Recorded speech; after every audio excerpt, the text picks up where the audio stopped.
Are you over your wandering thoughts? Are they getting in the way of your daily tasks and even affecting your level of happiness because they're popping up at the wrong moments when you want to be focusing? Well, believe it or not, our wandering thoughts is actually natural. It's supposed to happen. Let's talk more about it.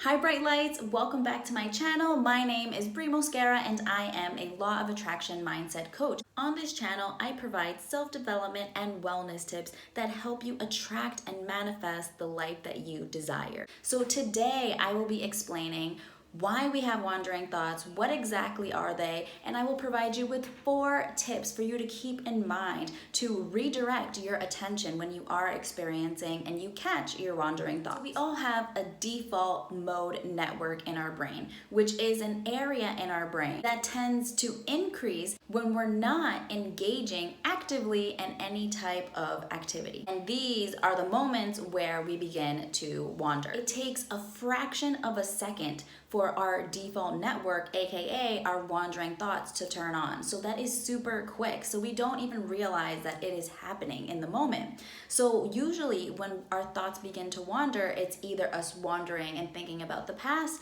or wandering and thinking about the future. About 46.99% of our waking hours is spent wandering. And we know that there are energies and vibrational frequencies all around us, even within ourselves. So our wandering thoughts has energetic properties as well and make up different parts of our brain. So it really isn't our fault if we are experiencing wandering thoughts because it's a part of the makeup of our brain and how we operate.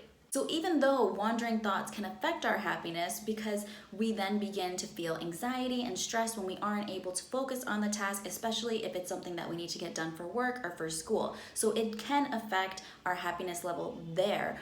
But having wandering thoughts can also help us think outside of the here and now and think of creative options for handling a situation. Okay, so now we know what wandering thoughts are. They're a part of our brain. We can't help it. So now let's talk about how we can begin to manage them and just be more aware of when they're happening and how we can redirect our attention to the present moment. So the first tip is meditating and deep breathing. And if you're thinking, Brie, I've tried meditating, it is not for me, it has not worked. I've also tried deep breathing. Well, let's give it another try because usually, well, not usually, all the time, when we start something new for the first time, it is not going to be easy and it's not something that sticks right away. We got to continue practicing it. So I am not saying to go into a full-blown 30-minute meditation, but when you do catch your wandering thoughts, you can sit quietly in a space for about 5 minutes and focus on your breathing and being still and calm in that moment. And also saying the word release to yourself as you are deep breathing and as you are meditating. Also, if you're interested in learning more about meditation, especially if you're a beginner and want to start meditating, check out my video on how to meditate. It's specifically for beginners. So check it out. I will put the link below in the description box. The second tip is sleep. It is that simple. Lack of sleep can affect our mental performance and it leaves us unable to handle our exterior and interior distractions. So making sure that you're getting about 7 to 8 hours of sleep a night, it will really give you the energy that you need to be able to focus. I know we all think we're invincible sometimes and that we don't need that much sleep to get the tasks done, but we really do. We really need to take care of our body and be mindful of how much sleep we are getting a night. Since our sleep is so important in helping us redirect our wandering thoughts and really having that mental clarity to do so, I would suggest to monitor your sleep. So you can do that on your phone. I know that iPhones on the alarm setting have like a bedtime option and you can actually track how much sleep you are getting, and you can also set your alarm at a certain time every night, so you know to go to bed at that time, and you know that's the time that works for you, that gives you the 7 to 8 hours of sleep that you need. Also, if you don't want to do that, you can like track it on your Google Calendar. Every single day, once you wake up in the morning, you could write, okay, today I slept 6 hours, or today I slept 8 hours, and kind of see how you feel when you wake up in the morning. So you can also notice the difference by being so mindful of monitoring it and tracking it. Reflecting on the amount of sleep that you're getting and how you feel after you wake up in the morning can also be a journaling prompt. You could write about it. You can literally journal about anything. So you can write about how you feel when you don't get enough sleep, just so you can understand the importance of getting a good night's sleep and how that's going to help you with your wandering thoughts. Tip 3 is that you want to enhance your flow state. So that means being in the zone. And I know we've always heard that it's like, I'm in the zone, I can't talk to you, I can't do anything else, I need to get this done. So that is pretty much what flow is. It's a mental state in which you're fully immersed in a feeling of energized, focus, and full involvement and enjoyment. So some of the features of flow is that you are taking part in an activity that is challenging yet attainable. And the challenging part is what helps you focus, because we want that challenge. Even though we think we don't and we just want things to be super easy, when we challenge ourselves, we are really putting our minds to work. Also, when the activity is intrinsically rewarding, when it makes us feel good, when we're doing something that brings us joy and happiness and excitement, right? Because it might be something new that we're learning. Also, another feature of flow is feeling serenity. When you're doing this activity, you feel calm, you feel good, because it's also rewarding your intrinsic needs and wants. So in order to achieve flow, so you can not stop, but you can manage your wandering thoughts, is that you want to take part in an activity that has the right level of challenge. So pretty much, in other words, it means that you're really testing your skills and your strengths, and you're putting them to work. In addition to focusing on your strengths and skills while taking part in this challenging activity, you also want to remember why this activity makes you feel good, why it makes you happy, why is it intrinsically rewarding you and is making you feel this serenity. Because when you remember this, you then shift your thoughts about it, because sometimes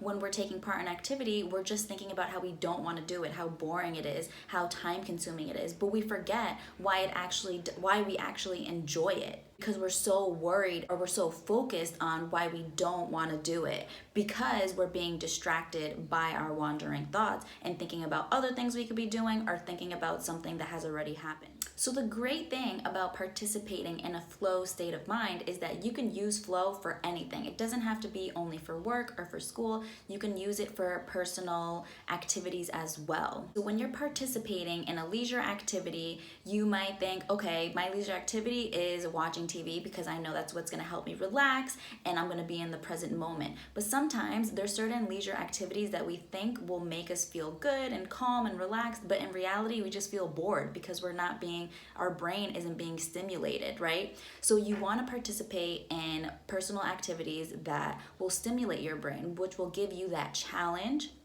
and will also increase that intrinsic reward. So for example, maybe you're participating in art and you're doing some type of painting, or maybe you're going on a jog. Both of these examples can be seen as challenging, but yet it is attainable. You can go on a jog, whether it's only 10 minutes, you can still go on a jog. And whether you're not an artist, you can still paint. There is no limit on the activity that you take part in, as long as you feel like it is attainable, because you want it to be something that you can achieve. Because if we're feeling challenged, we're gonna like the activity more, because we wanna prove to ourselves that we can get it done. And that is gonna help you establish flow, to keep your mind active and engaged in the present moment, to try and minimize the likelihood, my window's opening, to try to minimize the likelihood of our wandering thoughts from being triggered. Because remember, our wandering thoughts are activated when we aren't doing anything. So literally, the moment that you stop your work to look at your phone or to take a break is the moment that your wandering thoughts is activated and you start thinking about random things in the past or in the future. Tip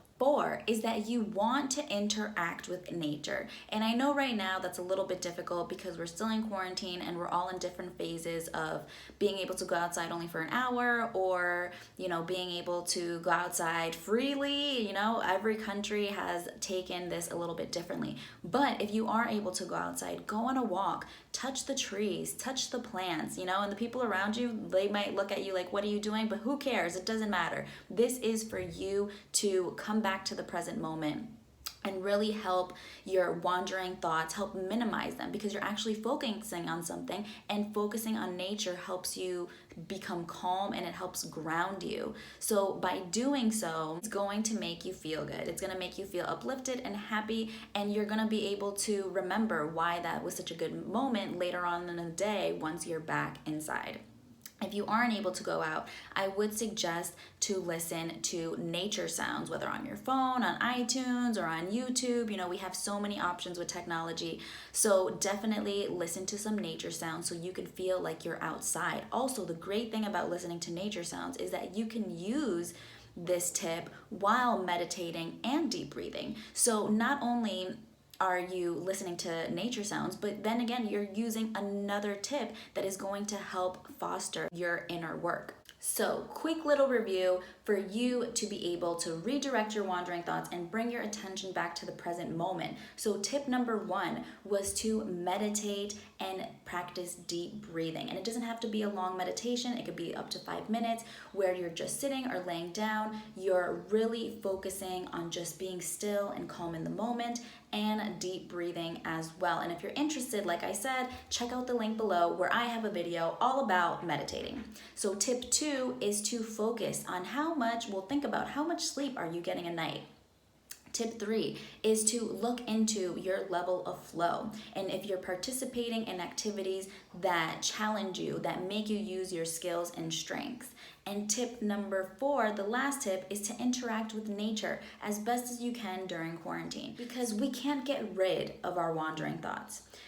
They're a part of our brain, and they do help us in some ways. They help us think outside of the box so we can handle situations differently. But our goal isn't to get rid of them, because we do need them in some way.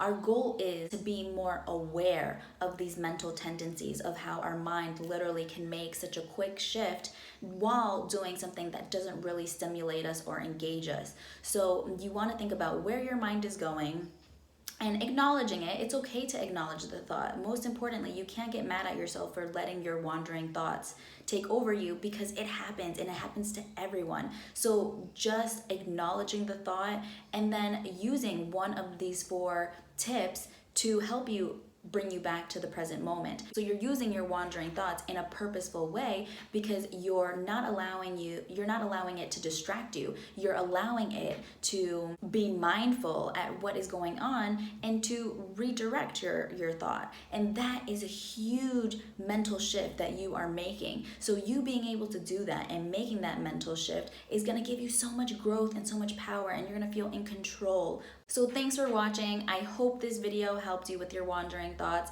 Like and subscribe below, and also turn on your notification bell so every single Wednesday when I upload a new video, you will be the first to know. So talk to you some more next Wednesday.